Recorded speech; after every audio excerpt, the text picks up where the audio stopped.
Quando o assunto é futebol, o torcedor argentino se torna um povo tão sem caráter que me custa acreditar que tem brasileiro de bem que torce pra esses caras.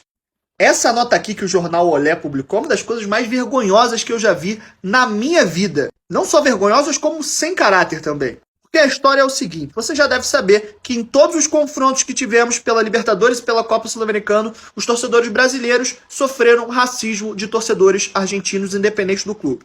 Especificamente falando de Corinthians e Boca Juniors, que é um confronto que já aconteceu aqui 3 vezes na Libertadores, vai acontecer a quarta agora, terça-feira, mas nos 3 que aconteceram, nos 3 tivemos casos de racismo. No último, inclusive, que foi em São Paulo, na Neoquímica Arena, além de casos de racismo, tivemos esse cara aqui que ficou fazendo gestos nazistas para os brasileiros. E aí, o grandíssimo Olé, que é o principal jornal esportivo da Argentina, me escreve isso aqui. A imagem se repete cada vez que em torneio internacional se encontram argentinos e brasileiros. De um lado, os repudiáveis atos racistas.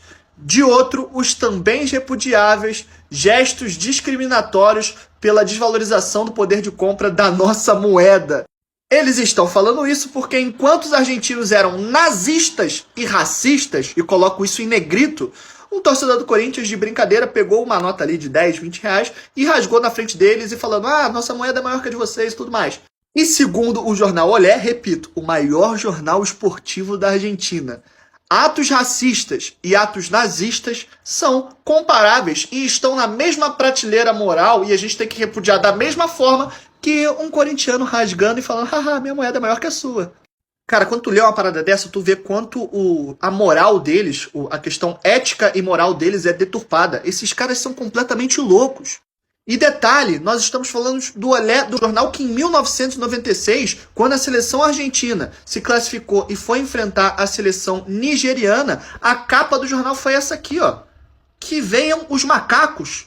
E pela lógica deles, talvez se um jornal brasileiro fizer uma capa, o jornal O Globo faz uma capa de jornal falando a moeda argentina hoje caiu 15% e a moeda brasileira continua muito superior. Para eles deve ser a mesma coisa que, segundo a moral deles, é a mesma comparação.